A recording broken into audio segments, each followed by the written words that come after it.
So it's a new year, and we just got out of the flashback in Elbaf, so we're back in the current time in the story, which begs the question of, like, who are the strongest characters in One Piece now? We talked about this before, but we're going to talk about it again because things have changed. So I'm not going to get, with the established stuff immediately. Let's just go into a wild card. Do you think the man marked by flames is, like, one of the strongest characters right now? Whoever it is. We talked, it could be Harold, it could be somebody else, but regardless, is he just the man marked by flames and he has a whirlpool devil fruit allegedly and he's holding the last road poneglyph and that's the significance of him? Or is he like one of the strongest people right now? Oh, that's tough. I'm gonna take a guess. We know nothing about this guy. I'm gonna take a guess and say they're not super strong. I don't think they're weak. I think they're like below Yonko level. So I don't think they're gonna go down as like the strongest in history. Yeah, probably not. Unless it's Harold. If it is Harold, then he's definitely one of the strongest characters right now. But I'm just not sure if it is Harold, especially because we saw that he was kind of dead. Or at least it looked like he was dead. He was just laying there with the feather cape laying over him. But yeah, I just wanted to put it out there to make it more interesting in the beginning. But you say Yonko level. That's like the gold standard right now. It's like if you're Yonko level or not, that's it. Like, you're not going to make the cut. Here are the strongest characters that I think are right now in the series. So, Loki, Emu, Garling, Blackbeard, Akainu, Luffy, Shanks, Mihawk, and Dragon. I think those are like it. Those are the clear-cut top guys. There's really no one above them, and then everyone else in the series is below them. Yeah, I mean, this seems like a really definitive list. The only character you might be able to argue into the list would be Shamrock. If they really are, like, Shanks' opposite, the twin of Shanks, the son of Garling, then yeah, I could see him being up here. And it's funny because you put Loki as, like, the first character you listed. It does draw me back to that line where Shamrock was like, hey, Loki, even if you were unchained, the result would be the same. It's like, whoa, okay, that's crazy gas, right? Especially given how strong Loki is. Like, could Shamrock actually beat Loki unchained? Or was he just talking mess? I don't know. Like, the Figarlands, they're funny, right? The dad, a little bit silly. But when it comes to Shanks, like, he doesn't really lie. And Shamrock, he seems to maybe be more like Shanks than anything. Just like an evil version. So, I don't know. Maybe he is that confident in his abilities. But, I mean, outside of that, though, that's like semantics. I think this is a really good list. There's nobody you can really argue that should be on here that isn't. Like you said, if Man Marked by Flames is like this almighty guy, which I would like, he could be on here, but I don't know, man. The Whirlpool ability, like, is that even a devil fruit? Like, that could just be a product of Fishman, right? Because Fishman can easily make whirlpools. Yeah, you raise a good point. I was hesitant of putting Shamrock on here because I didn't want to make the list too long. But I guess Shamrock would be the last element here.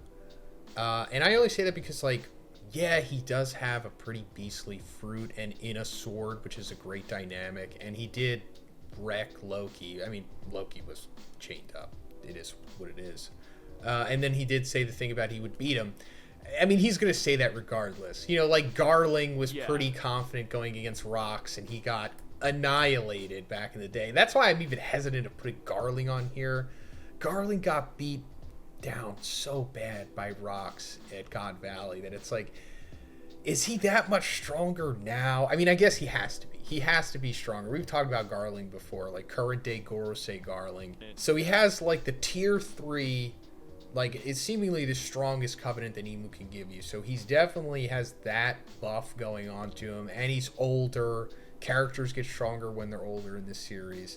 And he just has to be strong because he's like the last line of defense for Emu at this point, besides the Gorosei. And I didn't put the Gorosei on here because it doesn't seem like they're any stronger than the rest of these characters on the list that I put, or at least they're equivalent to it. So I just put like Garling representing them because we talked about that before. He seems like he's probably the strongest one besides, I don't know, Venus and Mercury maybe, but and then I say that also because we haven't even seen Dragon fight. We haven't seen Dragon do anything. That is true. We're just putting him here for, the Luffy tax, essentially. Yeah, I'm just giving him too much respect, maybe. I mean, I'm just saying he has to be up there. He has to be, like, a Yonko level, as we're saying. Like, he has to be there, or else it just doesn't make sense. Like, if he's weaker than that, that would be so anticlimactic. Like, once he finally actually does something.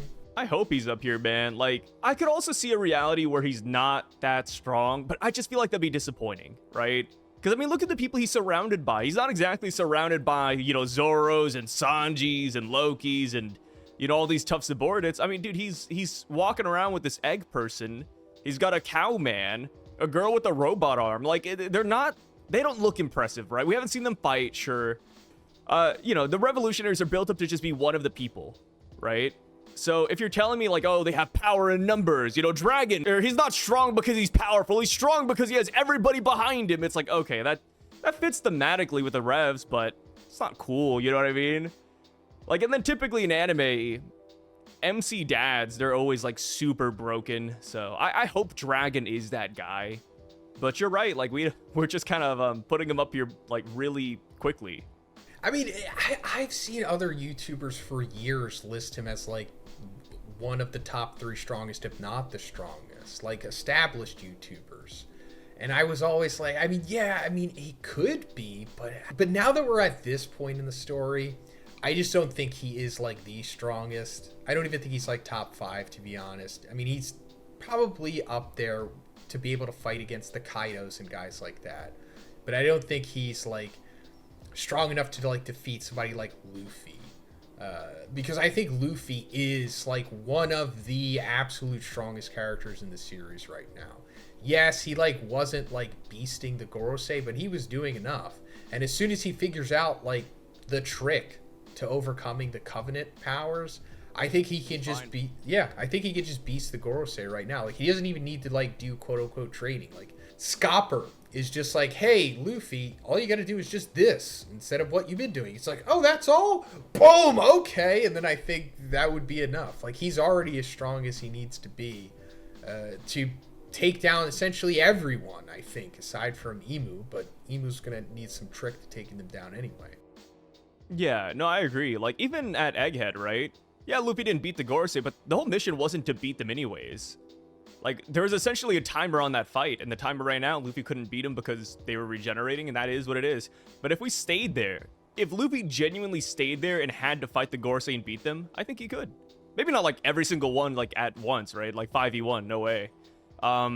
But yeah, it feels like 1v1, 1v2, 1v3 even. Luffy would figure it out eventually through trial and error. That's just always how it is. He's gonna keep on going and going and going until it's like Roger and Garp, where they're like, hey, mass attack time. Like, let's just, like the major plot convenience. Hey, Garp, mass. Let's do it. Oh, gotcha. Okay, cool. Okay, I'm picking up what you're putting. Cool. Yeah, exactly. And then for, Blackbeard, he's an unknown still. We always talk about it off screen. He wins usually, so we don't really see him definitively win a fight. But he has 2 devil fruits. He probably has Conqueror's Haki. It hasn't been confirmed yet, but it would be weird if he doesn't have it. Also, all of these characters need to have Conqueror's Haki going forward, because that seems to be like the prerequisite to be able to defeat the strongest villains in the series now. Like, if you don't have it, you can't do anything against them. Like, that overcomes the Covenant power. So I'm thinking everybody here needs to have that to some extent. Shanks has it, so Garling has to have it. Loki confirmed to have it. And then I'm sure Dragon has it because Luffy. I mean, to be fair, the previous Fleet Admiral Sengoku, he has Conqueror's Haki, so Akainu having it, I don't think is crazy. Yeah, Sengoku having it is wild. So if he has it and, like, Akainu doesn't, that would be weak.